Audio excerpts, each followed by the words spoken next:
El Santo del Día, 12 de noviembre. San Josafat de Lituania, mártir. Año 1623. La nación de Lituania es ahora de gran mayoría católica, pero en un tiempo en ese país la religión era dirigida por los cismáticos ortodoxos que no obedecen al sumo pontífice, y la conversión de Lituania al catolicismo se debe en gran parte a San Josafat, pero tuvo que derramar su sangre para conseguir que sus paisanos aceptaran el catolicismo. Nació en 1580, de padres católicos fervorosos.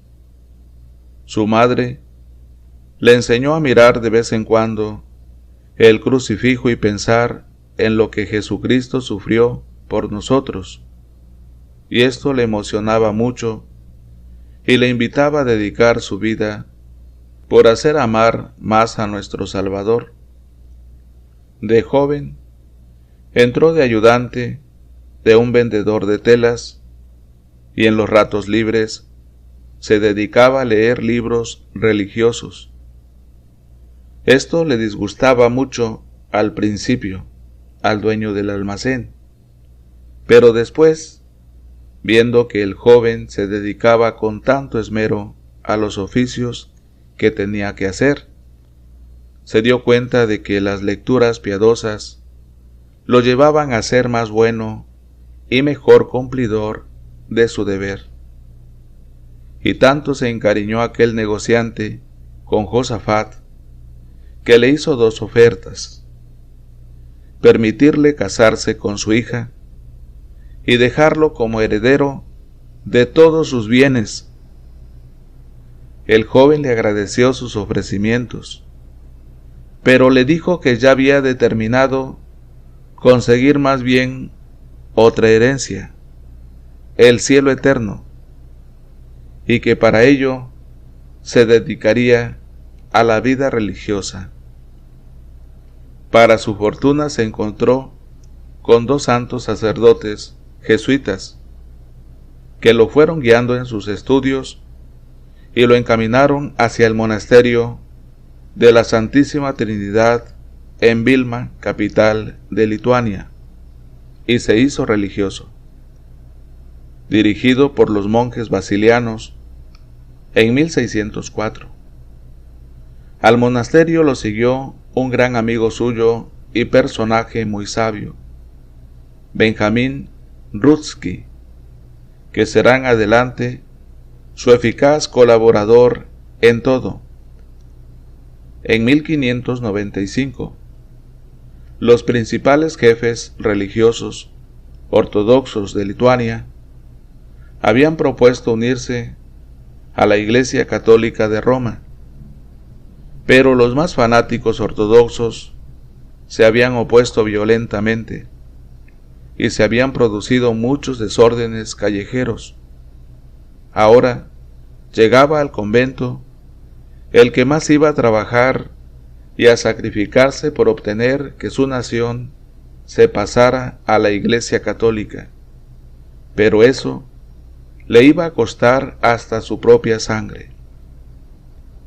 Josafat fue ordenado de sacerdote, pero su vida siguió siendo como la del monje más mortificado. Muchas horas cada día y cada noche dedicadas a la oración, lectura y meditación en las Sagradas Escrituras y en los libros escritos por los santos. Como penitencias, aguantaba los terribles fríos del invierno y los calores bochornosos del verano, sin quejarse ni buscar refrescantes. Cuando lo sorprendía una espantosa tormenta de lluvias, truenos y rayos en pleno viaje, lo ofrecía todo por sus pecados. Cuando los pobres estaban en grave necesidad, se iba de casa en casa pidiendo limosnas para ellos, y la humillación de estar pidiendo, la ofrecía por sus pecados y por los demás pecadores. Pero su especial mortificación era soportar las gentes ásperas e incomprensivas, sin demostrar jamás disgusto ni resentimiento. Fue nombrado superior del monasterio en Vilma, pero varios de los monjes que allí vivían eran ortodoxos y antirromanos. Con gran paciencia, mucha prudencia y caridad, llena de finura y de santa diplomacia, se los fue ganando a todos. Ellos se dieron cuenta de que Josafat tenía el don de consejo y le iban a consultar sus problemas e inquietudes, y sus respuestas los dejaban muy consolados y llenos de paz. Con sus sabias conferencias, los fue convenciendo poco a poco de que la verdadera iglesia es la católica y que el sucesor de San Pedro es el sumo pontífice y que a él hay que obedecer. Con razón los enemigos de la religión lo llamaban ladrón de almas. Como jefe de los monasterios, tenía el deber de visitar las casas que pertenecían a la religión.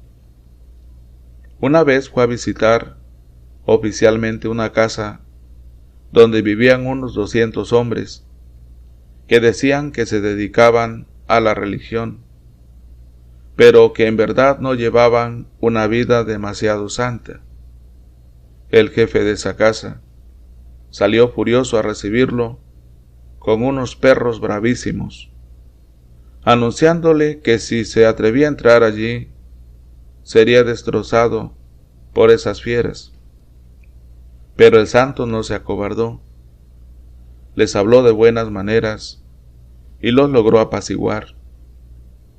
Ellos habían determinado echarlo al río, pero después de escucharlo y al darse cuenta de que era un hombre de Dios, santo y amable, aceptaron su visita, se hicieron sus amigos y aceptaron sus recomendaciones. Las gentes decían: ahora sí que se repitió el milagro antiguo. Daniel fue al foso de los leones y éstos no le hicieron nada. En 1617 fue nombrado arzobispo de Polotsk y se encontró con que su arzobispado estaba en el más completo abandono. Se dedicó a reconstruir templos y a obtener que los sacerdotes se comportaran de la mejor manera posible. Visitó una por una todas las parroquias, redactó un catecismo y lo hizo circular y aprender por todas partes. Dedicaba sus tiempos libres a atender a los pobres e instruir a los ignorantes. Las gentes lo consideraban un gran santo. Algunos decían que mientras celebraba misa, se veían resplandores a su alrededor. En 1620, ya su arzobispado era otra cosa totalmente diferente.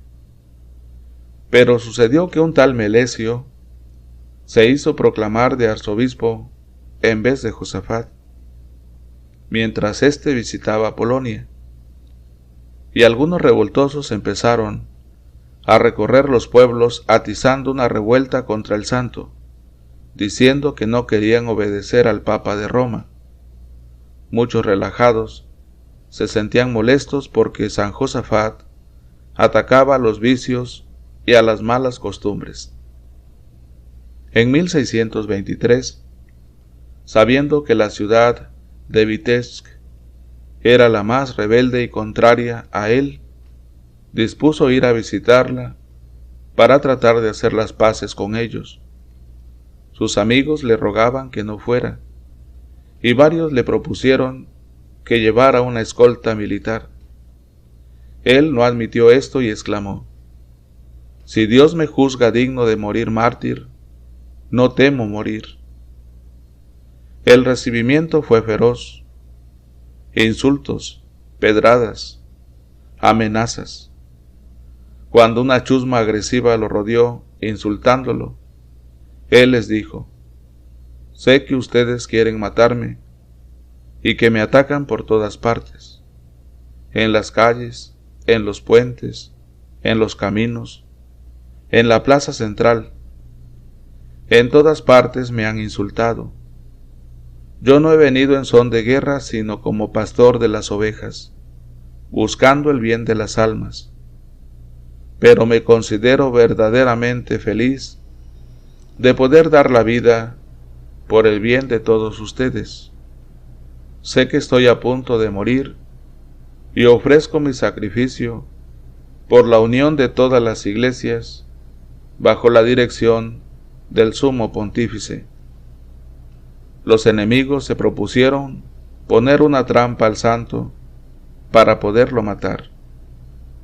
Le enviaron un individuo que todos los días llegaba a su casa, mañana y tarde, a insultarlo. Al fin uno de los secretarios del arzobispo detuvo al insultante para que no faltara más al respeto al prelado, y esta era la señal que los asesinos buscaban. Inmediatamente dieron voz de alarma en toda la ciudad, reunieron la chusma y se lanzaron a despedazar a todos los ayudantes de San Josafat. Cuando él vio que iban a linchar a sus colaboradores, salió al patio y gritó a los atacantes: por favor, hijos míos, no golpeen a mis ayudantes, que ellos no tienen la culpa de nada.